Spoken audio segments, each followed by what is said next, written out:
안녕하세요. 한 주간의 법조계 이슈와 소식을 한데 모아 전해드리는 로투데이 스페셜 신세아입니다. 지난 24일 헌법재판소가 로스쿨 졸업 후 5년 이내 5회까지 시험 응시 기회를 제한한 변호사 시험법 7조 1항 등에 관한 헌법소원 심판 청구에 대해 합헌 결정을 내렸습니다. 헌재가 이른바 오탈자 여부 판단을 한 건 이번이 세 번째인데요. 이번 헌법소원 청구 대리를 맡은 류하경 변호사를 직접 만나 얘기를 들어봤습니다. 법조계의 고질적 문제이자 사법불신의 뿌리가 되어버린 전관예우. 작년 12월 한국형사정책연구원 설문조사에 따르면 현직 변호사 10명 중 8명 가까이가 전관예우는 존재한다라고 답했다고 합니다. 이 전관예우를 근절하기 위해 지금 국회에는 여러 건의 법안들이 발의돼 있는데요.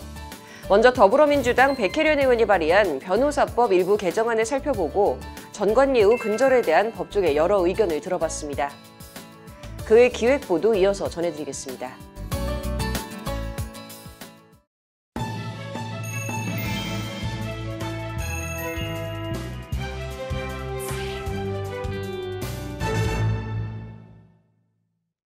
로스쿨 졸업 후 5년 이내 5회까지 변호사 시험 응시 기회를 부여한 변호사 시험법 조항에 대해 헌법재판소가 어제 오후 헌법에 위배되지 않는다고 재판관 전원일치 의견으로 합헌 결정했습니다.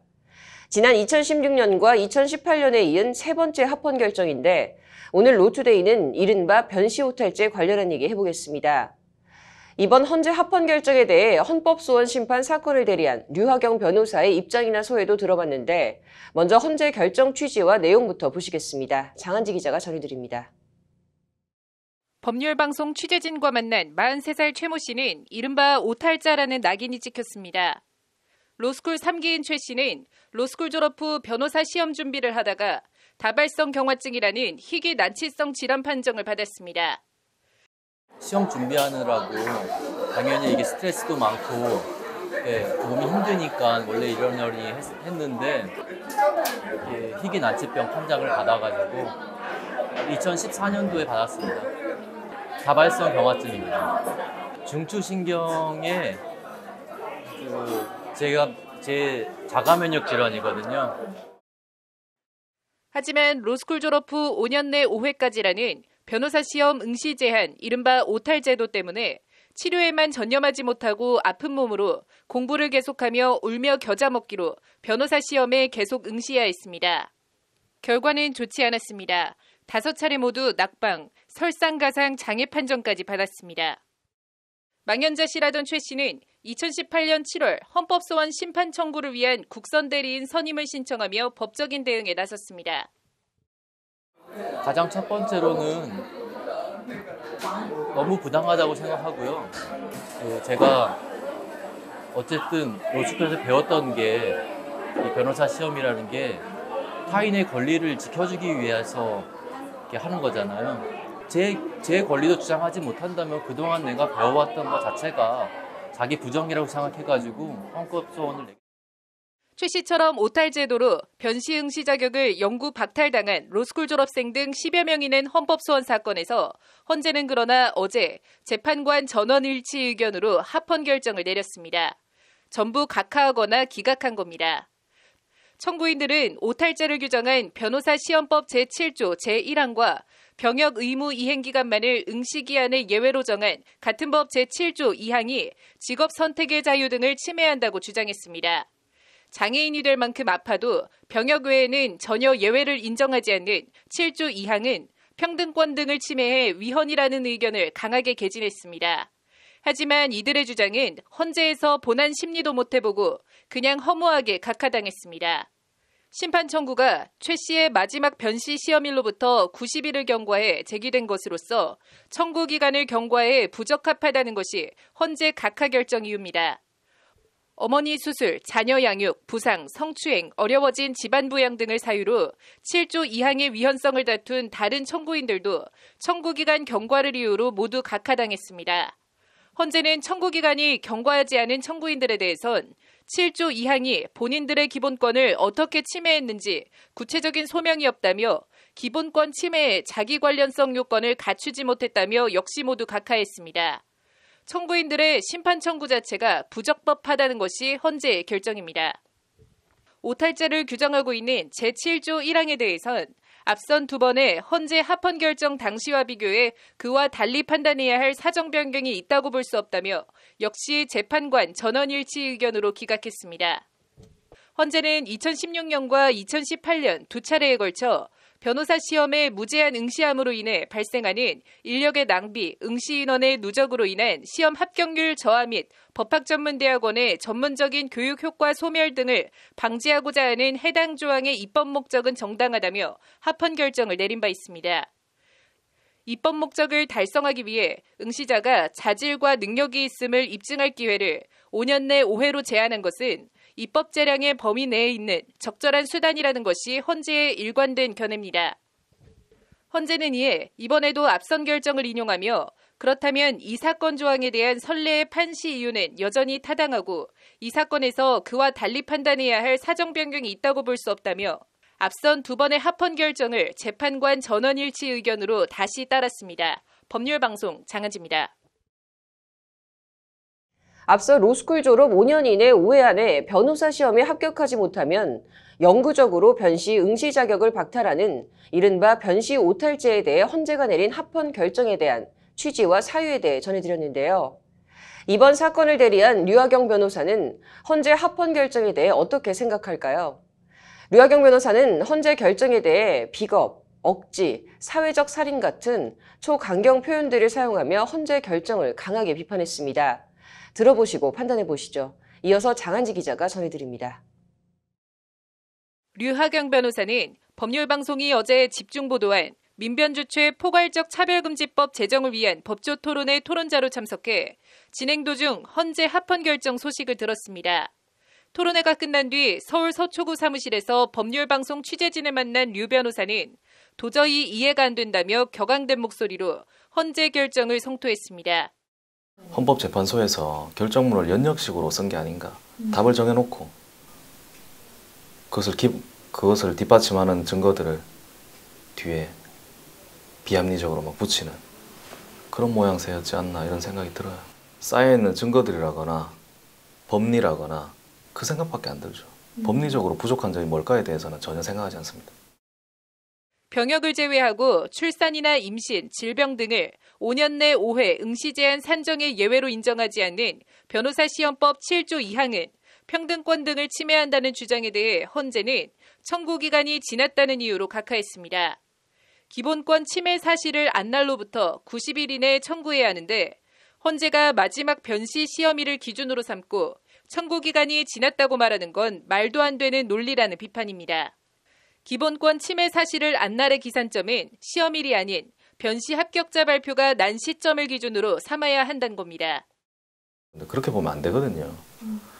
이 학생들이 내가 다시는 변호사 시험을 못 치게 되겠구나라는 사실을 인지하는 것은 변호사 시험에 내가 불합격했다라는 사실을 안 날이에요. 그렇잖아요. 시험 치고 난 다음에 변호사 시험 합격할 때까지는 내가 붙을지 안 붙을지 몰라요. 내가 기본권 침해 상황이 일어날지 안 일어날지가 불명확한 상황이란 말이에요. 그렇기 때문에 변호사 시험 합격자 발표 날 비로소 내가 이제 5번째 떨어졌구나 라는 사실을 알게 되는 거예요. 헌재는 청구 기간이 지나지 않은 청구인들에 대해선 자신들의 기본권을 어떻게 침해했는지 구체적인 소명이 없다는 이유로 각하 결정을 내렸는데 이는 모순된 결정이라고 류 변호사는 지적합니다. 헌재의 말대로라면 마지막 변시 응시 직후 합격인지 불합격인지 모르는 상태에서 기본권을 침해당했다고 주장해야 하는 겁니다. 시험을 쳤으니까 붙을 수도 있는 거 아니에요. 이 상황에는 이 사람은 내가 기본권 침해 당한 게 아니거든요. 아직까지는. 붙을 수도 있으니까. 합격자 발표 날 비로소 내가 떨어졌다는 사실을 알게 되면 나는 이제 5번 끝이야. 그게 기본권 침해 사실 안 날이 되는 거죠. 이게 뭐가 어려워요. 그게. 이렇게 되면 누구도 헌법소원을 제기할 수 있는 사람이 없게 돼요. 내가 떨어질지 붙을지 모르는 상황에서 누가 헌법소원을 제기해요. 그것이야말로 진짜 헌법소원의 남용 아니겠어요. 복잡한 법리를 따질 거 없이 1 더하기 1은 2라는 간단한 산수 같은 문제임에도 불구하고 헌재가 재판관 전원 일치 의견으로 각하 결정을 내린 데 대해 류 변호사는 비겁하다고 직격탄을 날립니다. 헌재가 기존 법조 시스템을 유지하기 위해 기득권 의식을 갖고 비판을 받을 수 있는 결정을 내렸다는 것이 류 변호사의 주장입니다. 제 사건이 아니라 거의 뭐 1 더하기 1은 2가 아니냐 수준의 법리 논쟁인데 왜 헌법재판소가 아직까지도 정치적으로 변호사 숫자를 통제하기 위해 가지고 국민들의 기본권 침해 상황을 묵인하고 방조하고 동조할까? 이 변호사 시험 7조는 100% 위헌이라고 선언을 해야 되는데 그렇게 선언했을 때 변호사 숫자가 조금 늘어난다거나 현행 변호사 시험 제도가 조금 흔들린다거나 이런 위험을 너무 겁낸 게 아닌가 헌법재판관들이 말이에요. 그게 좀 사실 비겁한 판단이라고 생각해요. 다른 국가고시들과 비교해도 변심한 이른바 오탈제를 둔 건 형평성에 맞지 않고 제도를 유지해야 할 실익도 없다고 류 변호사는 목소리를 높입니다. 우리나라의 어떤 시험도 5년 동안 5번 떨어졌다고 평생 동안 시험 못 보게 하는 시험은 없어요. 그러니까 5년을 공부해가지고 5번 떨어진 사람이 평생 동안 변호사가 될 수 없게끔 하는 것은 너무나 지나친 처벌이다. 이 사람들이 왜 이런 처벌을 받아야 되는 거예요, 도대체? 그 이해가 안 되죠. 근데 이 사람들을 평생 동안 변호사 못 되게 벌을 내리는 게 이게 직업 선택의 자유가 아니면 뭐가 직업 선택의 자유? 침해하는 거예요. 그만하면 됐다는 식의 자질론에 대해서도 변 씨가 의사국가고시처럼 자격시험으로 운용되는 것을 전제로 출범했는데 상대평가로 변질됐기 때문에 일정 비율은 떨어질 수밖에 없다는 점을 지적합니다. 애초에 설계에서 변질된 데서 파생한 구조의 문제를 개인에게 책임과 부담을 전가해선 안 된다는 겁니다. 이를테면 1기 때는 총점 720점만 받아도 합격이에요. 근데 지금은 5회 이상부터는 900점이 넘어야 합격할 수 있는 거예요. 그래서 아주 우연히 몇 해 늦게 입학했다라는 이유로 내가 1기들보다도 200점이나 더 높게 맞았는데 떨어지는 거예요. 그러니까 쉽게 말해서 750점 받은 1기들은 정상적으로 변호사 생활을 하는데 한 4년 정도 우연히 늦게 들어올 수밖에 없었던 사람들은 850점을 계속 맞는다. 그럼 100점이나 더 맞았잖아요. 근데도 오탈할 수밖에 없는 거예요. 이게 얼마나 황당해요. 이런 비정상적인 구조가 변 씨 학원화를 부채질하며 다양한 사회계층과 배경을 지닌 법조인 배출이라는 로스쿨 도입 취지를 뿌리부터 흔들고 있다고 류 변호사는 지적합니다. 그전 선배들보다 점수를 월등히 높게 받는데도 불구하고 계속 올라가는 점수를 못 따라가서 5번 떨어지고 그게 뭐 그렇게 잘못한 거예요. 제도가 잘못돼서 피해 본 건데. 근데 이 사람들을 평생 변호사 되지 말라고 벌까지 내려요. 이건 사회적인 살인 아니에요? 그 입장 바꿔서 한번 생각해 보라는 거예요. 헌법재판관들이 지금 로스쿨 들어오잖아요. 뭐 헌법재판관 할 수 있겠어요? 이렇게 어려운 시험 제도에서. 누구도 변호사가 될 수 있을 거라고 장담 못하는 제도예요, 지금. 떨어진 사람하고 합격한 사람하고 실력에 아무런 차이가 없어요. 변신 항인을 막기 위해 오탈제를 유지해야 한다는 취지의 헌재 결정에 대해서는 단호한 어조로 그렇지 않다고 답했습니다. 오탈제에 걸려 이른바 오탈자가 된 게 변씨 낭인이라는 반박입니다. 5년 동안 5번 떨어진 사람들이 변씨 낭인이에요. 이 제도가 만들어낸 오탈자들이 변씨 낭인입니다. 제도를 다시 보완을 해야죠. 침대에 맞춰서 사람 팔다리를 자르고 있는 거예요, 지금은. 사람에 맞게 침대를 다시 만들어야죠. 이제 떨어지는 사람들은, 오탈돼가지고 평생 동안 못 보는 사람들은 이거는 뭐 이루 말할 수 없는 기본권 침해죠. 살인이랑 똑같은 거예요. 헌재의 오탈제 제한 규정을 알고도 로스쿨에 입학한 것 아니냐는 말에 대해 류 변호사는 오히려 헌법재판관들이 그 스스로 로스쿨 제도가 기본권 침해 등 문제를 인식하고 있는 것으로 보인다고 말했습니다. 로스쿨 제도는 기본권이 침해되는 제도인데 그걸 알고 입학했으니까 결국 기본권 침해가 아니다. 이렇게 말하는 거 아니냐라는 게 류 변호사의 말입니다. 민변노동위원회 소속으로 우리 사회 소수와 약자 인권 문제에 깊은 관심을 가지고 있는 류 변호사는 앞으로의 계획을 묻는 질문에 1초의 망설임도 없이 될 때까지 헌법 소원을 내겠다는 의지를 밝혔습니다. 암투병하다가 시험을 놓친 사람도 있고 아이들 키우다가 기간을 좀 놓친 사람들도 있고 될 때까지 계속 할 겁니다. 이거 헌법재판소의 흑역사로 남을 거예요. 이 변호사 시험법 7조가 합헌이다 라는 결정을 내렸던 헌법재판관들은 이 사건에 있어서만큼은 역사에 굉장히 나쁘게 기록이 될 겁니다. 그래서 될 때까지 해야죠.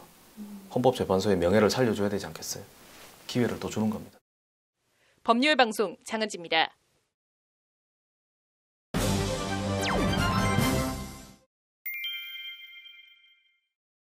국회 법사위가 어제 전체 회의를 열고 지난 6월과 7월에 발의된 여러 건의 변호사법 개정안을 포함한 이른바 전관예우 방지 법안들을 법안 심사 소위에 상정했습니다.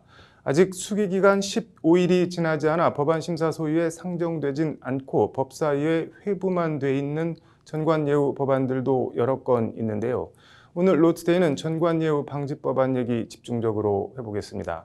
먼저 가장 최근에 올라온 전관예우 방지 법안인데요. 지난 10일 검사 출신인 더불어민주당 백혜련 의원이 대표 발의한 변호사법 개정안 내용부터 보고 가겠습니다. 장한지 기자입니다. 법조 선진국은 물론 어떻게 보면 한국의 근대 사법 시스템을 이식한 옆나라 일본에도 없는 우리나라에만 있는 유일무이한 법조계 단어, 바로 전관예우입니다. 일본 변호사에게 전관예우가 있냐고 물었더니 바로 그런 건 없다는 답변이 돌아왔습니다. 전관예우라는 게 판사나 검사 출신의 변호사를 고용해서 더 좋은 판결이나 유리한 거 그런 걸 얻기 위한 게 전관예우가 맞지 않습니까? 일본에서 제가 알기로는 없습니다.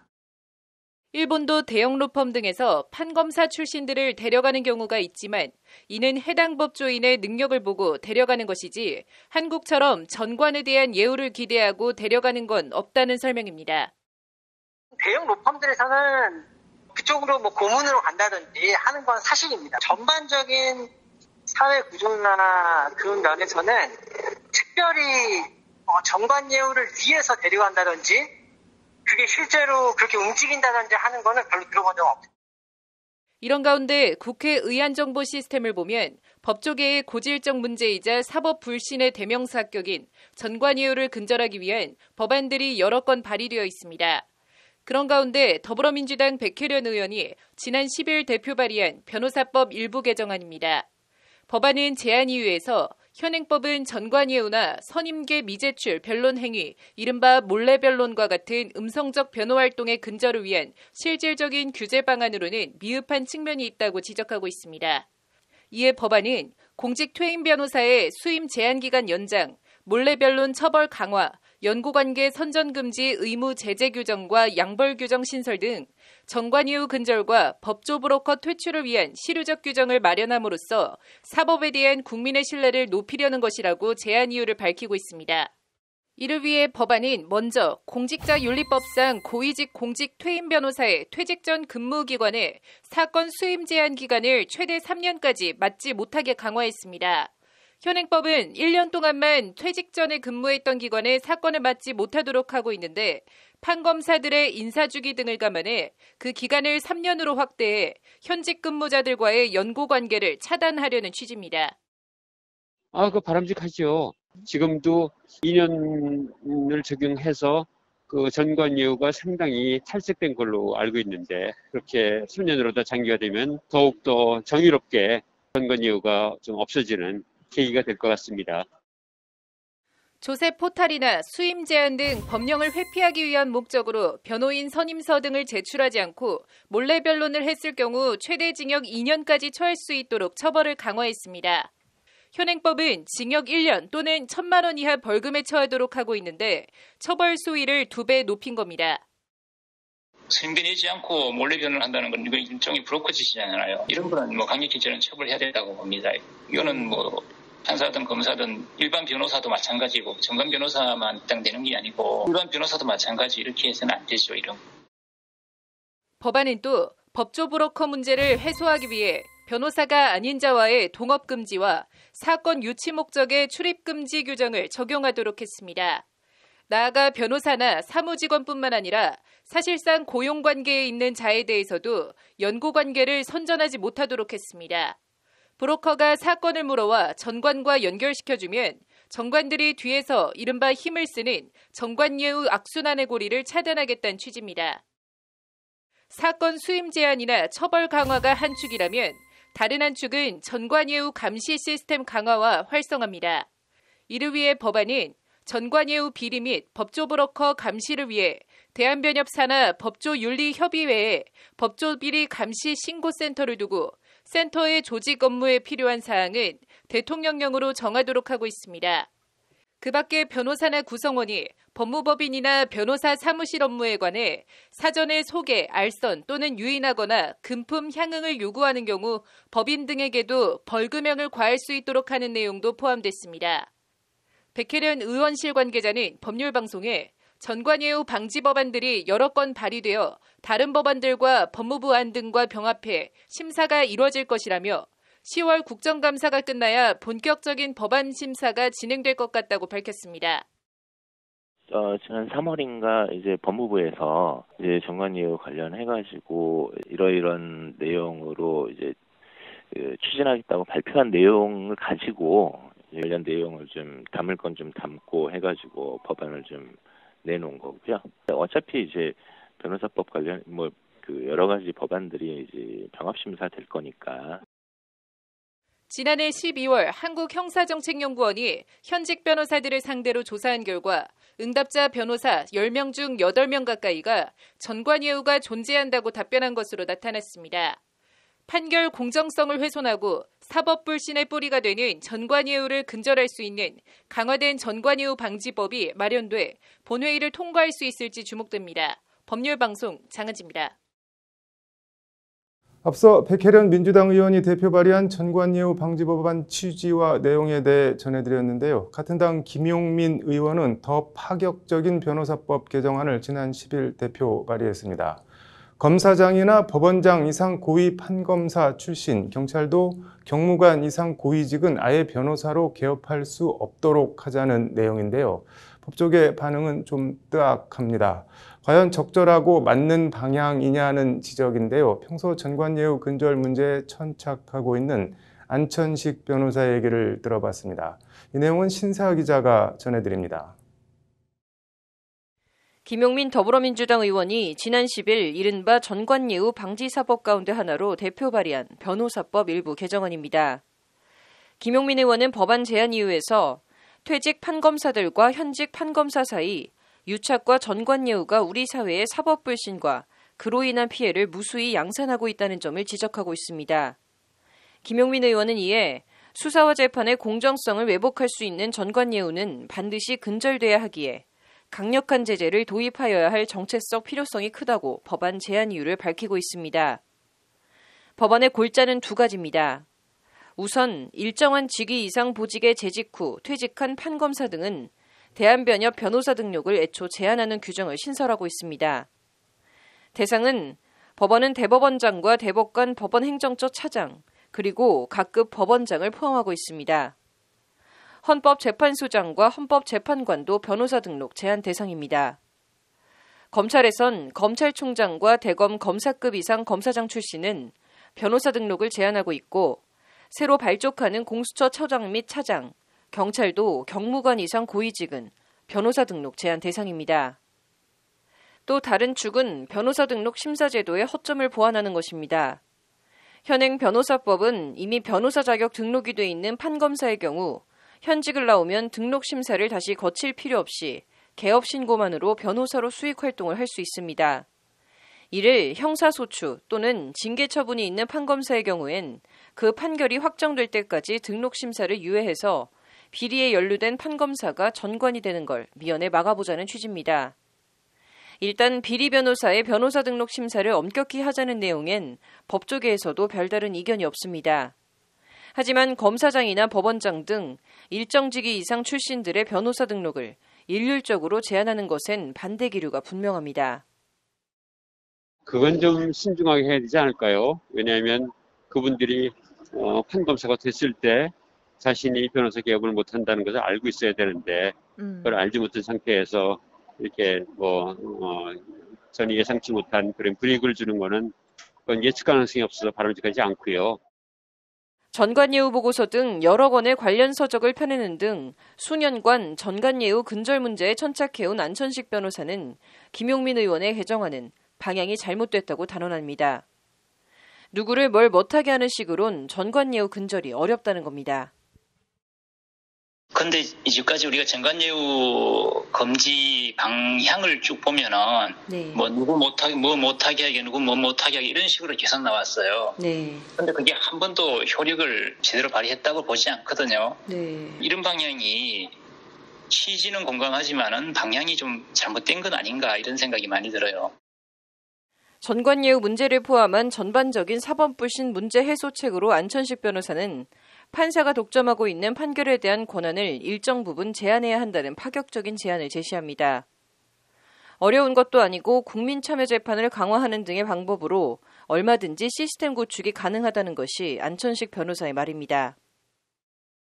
법관이 사실판단권, 그 법관이 이제 판결을 할 때 사실판단권이라든가 양형 판단권, 또 판결권, 법리구성권 이런 걸 이제 마음대로 하는데 네. 그 중에 모든 것을 법관한테 맡길 게 아니라 네. 일부를 다른 사람들한테 맡기자. 다른 사람의 논의를 거쳐서 행사하게 하자. 이런 부분이 이제 배심제도거든요. 지금 국민참여재판제도고. 네네. 그런 부분에 대해서 그런 식으로 하는 것도 괜찮고 또 나아가 판결에 대한 사후 검증 시스템을 구축하는 것이 무엇보다 중요하다고 안천식 변호사는 강조합니다. 누가 어떤 사유로 어떤 판결을 했는지 비교 검증이 가능하다면 전관예우 같은 꼼수와 불공정이 자리 잡을 공간은 자연히 사라지게 된다는 것이 안천식 변호사의 설명입니다. 안천식 변호사는 김용민 의원의 법안 발의 취지는 공감한다면서도 장기적으로 전관예우를 근절하려면 적절한 수사권과 판결권 행사, 그리고 판결의 공정성을 담보할 수 있는 제도와 시스템 확보가 중요하고 그 방향으로 가야 한다고 거듭 강조했습니다. 법률방송 신세아입니다.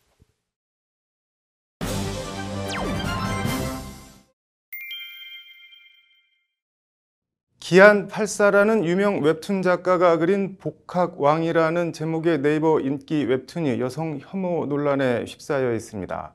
표현의 자유는 어디까지 용인되는 걸까요? 오늘 로투데이는 법적으로도 철학적으로도 항상 논쟁의 대상인 표현의 자유 문제 얘기해 보겠습니다. 먼저 기안84 복학왕 여성 비하 논란이 어떤 내용인지, 웹툰 규제가 제도적으로 어떻게 되어 있는지 보시겠습니다. 장한지 기자입니다. TV 예능 프로그램 나 혼자 산다에 출연하고 있는 만화가 기안84가 네이버에 연재하고 있는 인기 웹툰 복학왕입니다. 지난달 4일 연재한 복학왕 304회에서 기안84는 여주인공 봉지은이 40대 남성에 자신의 성을 제공하는 대가로 입사한다는 설정을 암시하는 듯한 표현을 그려 여성 비하와 여성 혐오 논란에 휩싸였습니다.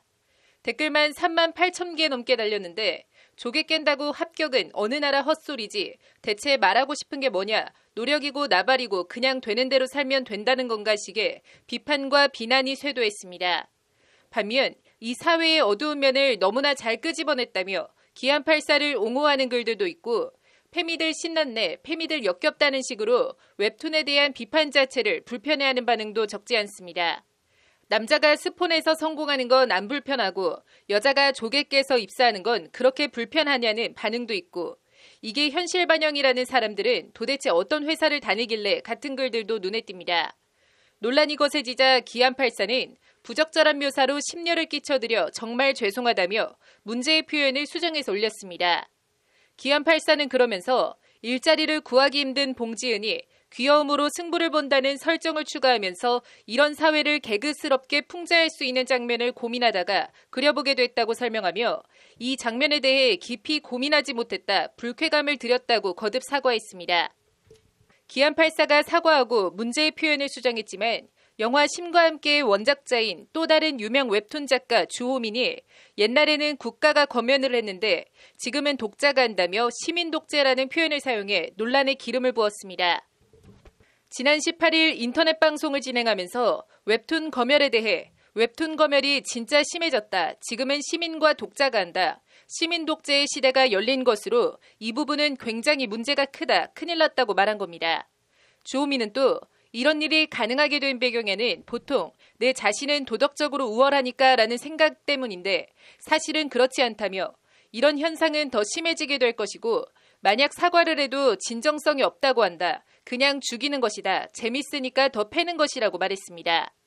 논란이 일자 주호민은 19일 자신의 유튜브 채널을 통해 단어 선택이 신중하지 못했다며 시민 독재 발언을 사과했습니다. 기안84를 염두에 두고 한 발언을 아니라고 선을 그으며 작가에 대한 과도한 비판은 표현과 창작의 자유를 위축시킬 수 있다는 일반론적인 발언이었다고 해명했습니다. 지금 어떤 대중들에 의한 검열 그런 것들이 굉장히 좀 심해졌다. 그래서 좀 창작자들의 의욕이 좀 꺾이는 것 같다.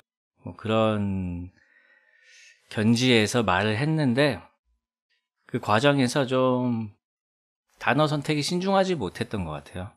신중하지 못했습니다. 뭐 시민 독재라든지 이런 것들은 좀 제가 조절을 하지 못하고 나온 실언이고 그 부분에 있어서 굉장히 사과를 좀 드립니다. 이런 가운데 청와대 홈페이지엔 복하광 연재 중지와 기안84의 퇴출을 요구하는 청원과 퇴출 반대 청원이 나란히 올라와 있습니다. 폐지를 요구하는 쪽에선 이번 사건 이전부터 웹툰 내용에 이런저런 여러 논란이 있어 왔다며 이참에 폐지할 것을 촉구하고 있습니다. 반면 폐지 반대 쪽에선 강간, 살인, 사기 등 안 좋은 내용이 있으면 다 퇴출돼야 하냐고 반문하며 페미니즘 여성단체들을 겨냥해 특정 단체 입맛에 맞는 작품만 보겠다는 거냐고 반박하고 있습니다. 퇴출 찬반 의견이 팽팽히 맞서는 가운데 일단 넷플릭스 같은 OTT를 통해 나가는 애니메이션은 영상물 등급위원회에서 등급 부여를 하고 있고 방송 애니메이션은 방송통신심의위원회에서 심의를 하고 있습니다. 온라인 웹툰이 아닌 만화책 같은 경우 간행물관리위원회에서 간행물로 심의를 하는데 웹툰은 어떻게 보면 공적기관의 심의와 규제에서 빠져있는 모양새입니다. 웹툰의 경우 공적기관이 아닌 각 인터넷 플랫폼과 한국만화가협회 웹툰자율규제위원회 자체규율에 맡겨두고 있기 때문입니다. 지난 2012년 웹툰 작가들의 검열 반대 운동, 이른바 노컷 운동 조치의 일환으로 웹툰은 협회의 자율 규제에 맡기기로 방송통신심의위원회와 만화가협회가 합의를 한 겁니다. 2012년도 즈음에 노컷이라고 해서 심의 관련돼서 이건 검열이다라는 식의 노컷 캠페인이 벌어졌던 적이 있었거든요. 그래서 그 당시 위원장이었던 박만 위원장과 만화가 협회 측이 이건 자율 규제를 하겠다라고 MOU를 맺어서 해당 내용은 만화가 협회에서 자율 규제를 하는 쪽으로 진행이 된 거거든요. 기안84 복화강 논란으로 다시 불거진 웹툰의 선정성과 폭력성 등 논란에 대해 네이버 웹툰 측은 혐오 표현에 대한 사회적 민감도가 높아지는 만큼 이 부분에 대한 가이드라인을 더욱 섬세하게 보완하겠다고 밝혔습니다. 네이버 웹툰 측은 그러면서 강화된 가이드라인과 모니터링 기준 적용, 교육을 위한 준비를 현재 하고 있다며 콘텐츠 플랫폼으로서 고려해야 할 다양한 측면을 감안해 준비 중이며 조만간 공개할 예정이라고 덧붙였습니다. 미디어 전문가는 예전엔 국가 권력이나 법원이 표현의 자유를 제한했다면 지금은 주호민 작가가 시민 독재라는 과도한 표현으로 논란이 되긴 했지만 여론이 표현의 자유를 제약하는 측면이 분명히 존재한다고 진단합니다.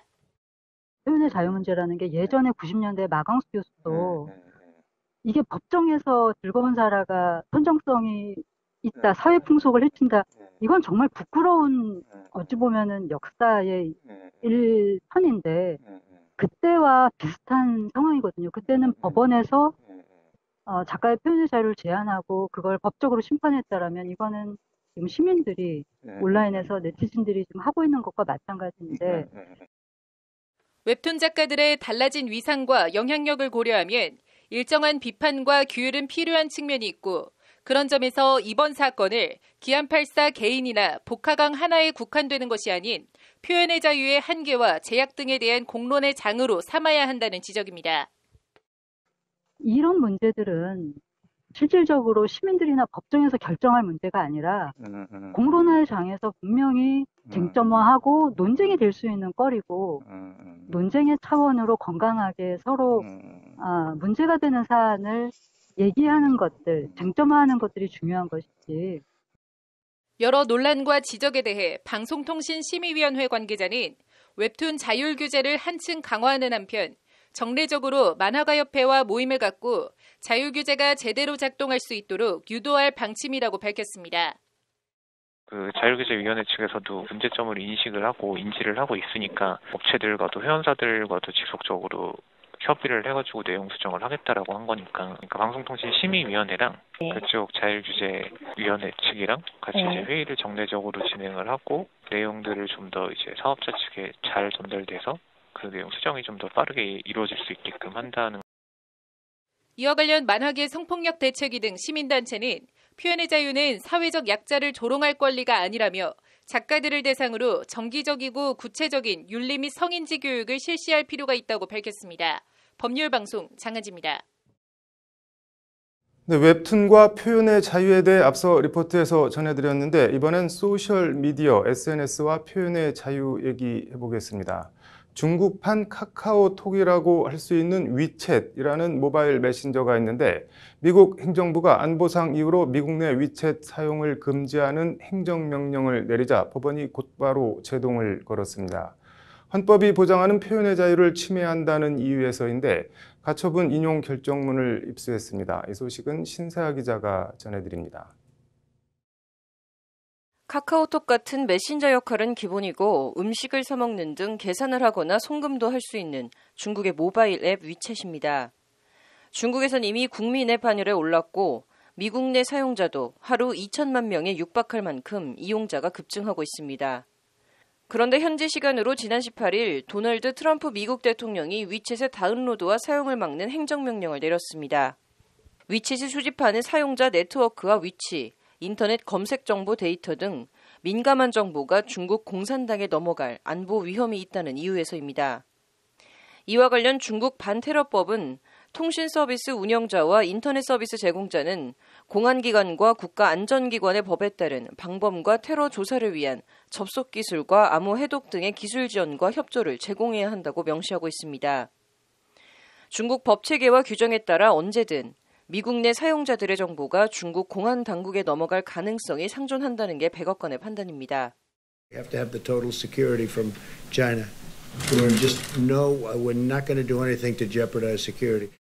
명분은 안보와 보안을 내세웠지만 미국 대선을 6주 앞둔 트럼프 대통령이 중국 때리기를 통해 지지층 결집에 나선 거라는 평가와 분석이 지배적입니다.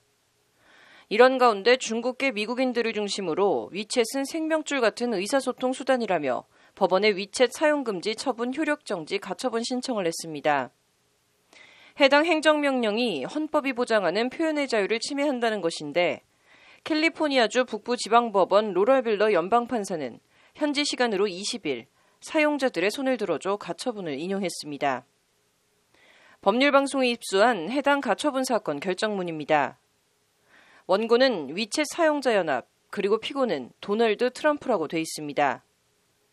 빌러 연방판사는 위챗은 중국계 커뮤니티의 많은 사람에게 사실상 유일한 의사소통 수단이고 위챗 금지는 원고들의 의사소통 수단을 제거하는 것이라며 가처분 신청 인용이 공익에 부합한다고 판시했습니다. 예상되는 국가안보 위협보다 표현의 자유 침해 피해가 더 커 위챗 사용 금지 행정명령의 효력을 즉시 정지할 필요가 있다는 취지입니다. 그 안에는 우리가 흔히 알고 있는 종교의 자유, 집회 결사의 자유, 언론의 자유, 표현의 자유 이런 것들이 이제 다 들어가 있습니다. 그래서 이 사건의 경우에는 표현의 자유를 침해한다, 그리고 언론의 자유를 침해한다, 뭐 이런 쟁점들을 가지고 가처분을 신청을 했고 그게 받아들여졌던 것인데. 빌러 연방판사는 그러면서 위챗이 미국 국가안보에 위협을 가하고 있다는 상무부 의견에 대해 정부가 국가안보에 큰 관심을 기울이는 건 분명 중요하지만 상무부의 근거는 중국의 활동이 국가안보에 상당한 우려를 일으킬 만한 점을 확인했을 뿐 구체적 증거가 많지 않다고 지적했습니다. 일단 임시로 급한 불을 막아서 이 행정명령이 집행이 되는 것을 일단은 중지를 시켰는데 이후로는 이제 상무부의 판단이 여러 가지가 있겠지만은 이 행정명령을 뭐 수정해서 다시 이 부분을 가지고 집행을 실시하려고 할 수도 있겠고 또 하나는 아예 그냥 이 가처분은 인정을 하고 본안에 가서 이 행정명령이 법적으로 타당하다는 것을 다퉈볼 수가 있습니다. 법원 결정에 대해 법무부는 빌러 판사의 결정은 국가안보에 대한 위협을 가장 효과적으로 대응하기 위해 내린 대통령의 결정을 좌절시키고 쫓아낸 것이라고 불만을 나타냈습니다. 이런 가운데 정치적 목적과 효과를 위해 트럼프 행정부가 추가 조치나 소송을 강행할 거라는 관측도 제기되지만 결론이 뒤집힐 가능성은 높지 않다는 게 김익태 변호사의 예측입니다. 법리적으로 보면은 결과는 뒤집어지기는 좀 어려울 것 같습니다. 네. 가처분이 일단 인용이 되었고 이후에 상무부가 만약에 이 가처분에 가처분에 반발해서 본안으로 넘어갈 경우에 이 행정명령의 위헌성을 본격적으로 다룰 텐데요. 기존의 판례나 그 전통에 의하면은 이렇게 특정 집단을 겨냥한 이러한 정도의 특별한 어떤 분명하고 합리적인 목적이 없는 이런 행정조치를 인정하기는 어려울 것입니다. 백악관과 상무부는 아직 공식적 답변을 내놓진 않았지만 현지 언론들은 상무부 관리들을 인용해 트럼프 행정부가 긴 법정 싸움을 준비하고 있다고 전하고 있습니다. 법률방송 신세아입니다.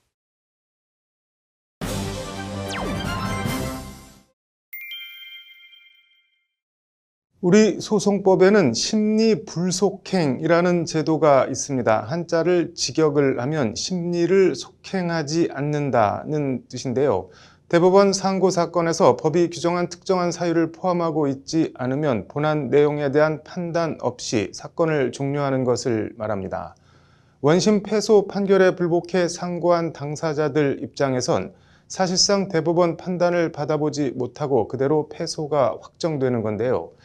이는 헌법상 재판받을 권리를 침해하는 것이라는 지적이 법조계에서 꾸준히 제기돼 왔습니다.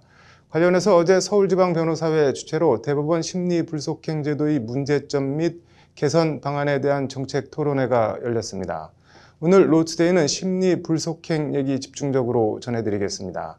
먼저 어제 토론회 현장에서 어떤 말들이 나왔는지 신세아 기자가 전해드립니다. 서울 서초동 변호사회관에서 어제 오후 열린 심리불속행 제도의 문제점 및 개선 방안 토론회는 서울지방변호사회가 주최했고 대한변협이 후원했습니다.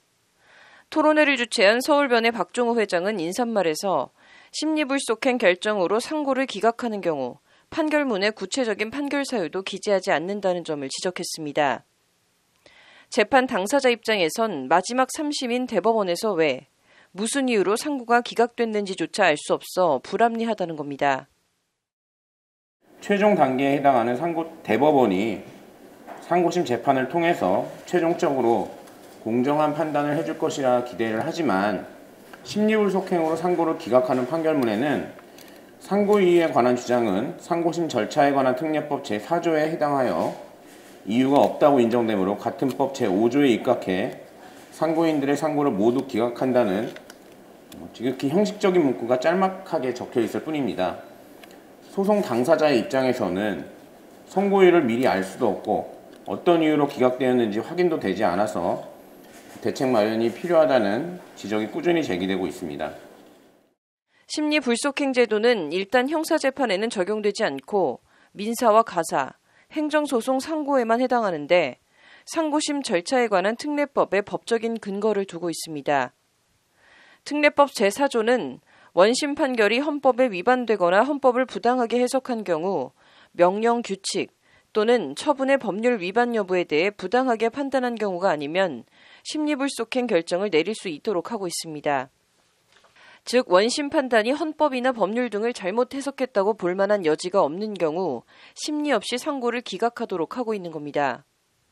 특례법은 나아가 원심 판결이 법률, 명령, 규칙 또는 처분에 대해 대법원 판례와 상반되게 해석한 경우가 아닌 때도 심리 없이 상고를 기각할 수 있도록 하고 있습니다. 또 법률, 명령, 규칙 또는 처분에 대한 해석에 관해 대법원 판례가 없거나 대법원 판례를 변경할 필요가 있는 경우가 아닌 때에도 심리불속행 결정을 내릴 수 있습니다. 그 외에도 상고 주장이 자체로 보아 이유가 없는 때 등에도 상고를 기각할 수 있습니다. 법률심인 대법원에서 마지막 법적인 판단을 받아보기 위해 상고를 했는데 본안 심리를 하지도 않고 심리를 할 이유가 없다며 패소 판결을 확정하는 겁니다. 나아가 특례법 5조 판결 특례조항 1항은 심리불속행 결정의 경우 판결문의 판결 이유를 적지 않을 수 있다고 적시하고 있습니다. 같은 조 2항은 심리불속행은 판결 선고가 필요하지 아니하며 상고인에게 송달됨으로써 그 효력이 생긴다고 규정하고 있습니다. 선고도 없고 판결 사유도 없는 판결문, 법조계 내부에서 대법원 심리불속행 결정을 두고 10조 재판이라는 자조 섞인 비판이 나오는 이유입니다. 헌법에 3심 제도가 규정되어 있는데 과연 이 심리불속행 제도가 3심의 본래적 취지와 맞는지 여부에 대해서 많은 논란이 제기되어 왔습니다. 10초 재판이라는 오명을 쓰고 있는 이 심리불속행 제도를 계속 유지할 것인지, 아니면 현실상 이걸 유지할 수밖에 없다면 어떤 식으로 국민의 실질적 재판받을 권리를 보장할 수 있을지에 대해서 심도 있는 논의가 이런 지적과 비판에도 민사와 가사, 행정소송 대법원 상고사건 심리불속행 결정 비율은 2016년 71.2%, 2017년 77.4%, 2018년 76.7% 등 70%를 웃돌고 있습니다. 대법원에 상고해봐야 10건 중 7건 이상은 본안 심리도 못 받아보고 심리불속행으로 상고 기각, 패소 판결을 확정받고 있는 겁니다. 이는 대법원에서 처리해야 할 사건이 연간 4만여 건에 대법관 1명이 담당해야 하는 사건이 4,000건이 넘는다는 현실 때문에 불가피한 측면도 있습니다. 그럼에도 토론회 주제 발표를 맡은 박종현 국민대 법대 교수는 심리 불속행 제도는 재판받을 권리를 침해하는 등 위헌적 요소가 다분하다며 제도 개선이 반드시 필요하다고 강조했습니다. 국민의 어떤 재판 청구권에 대한 보장 요구가 이렇게 증대하는 그러한 이제 상황에서 상고 허가제라든지 고등법원 상고부, 상고법원, 대법관 증언론이 이제 여러 대안으로 이제 제시되어 있고, 여기서 이제 중요한 것은 모든 안들이 사실은 이제 장단점이 다 있죠. 그 점을 명심하면서 제도 개혁의 안을 앞으로 기획하는 것이 가장 적절하지 않을까. 관련해서 이찬희 대한변협 회장은 국민의 재판 청구권 보장과 신속하고 공정한 재판을 받을 권리 구현을 위해 변협 내에 상고심 제도 개선 TF와 심리불속행 제도 폐지 연구 TF를 꾸려 상고심 제도 전반에 대한 제도 개선 대책을 연구, 마련을 하고 있는 중이라고 밝혔습니다. 법률방송 신세아입니다.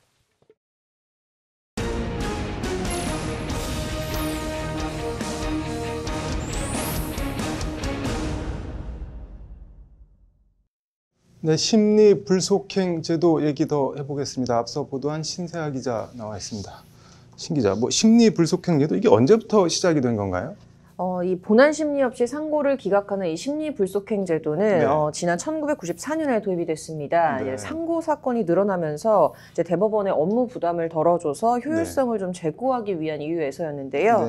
대법원이 1994년 4월 15일 이 상고 심리 불속행 제도를 명시한 상고심 절차에 관한 특례법 제정 의견서를 국회에 제출을 했고, 같은 해 이제 7월 14일 국회 본회의에서 의결이 되면서 이 심리 불속행 제도가 시행이 되게 됐습니다. 그 전에는 심리 불속행 이런 제도가 없었나요? 이 상고제도 연역을 좀 들여다보면 대한민국 정부 수립 이후에 20화국, 30화국, 40화국까지는 고법의 상고부가 설치가 됐다가 폐지가 되는 등 이런저런 상고제도 변천을 좀 겪기는 했지만 심리불속행 같은 제도는 없었습니다. 이제 그러다가 전두환 정권 50화국에 출범한 직후였던 이 1981년 3월 상고 허가제라는 것이 시행이 됩니다.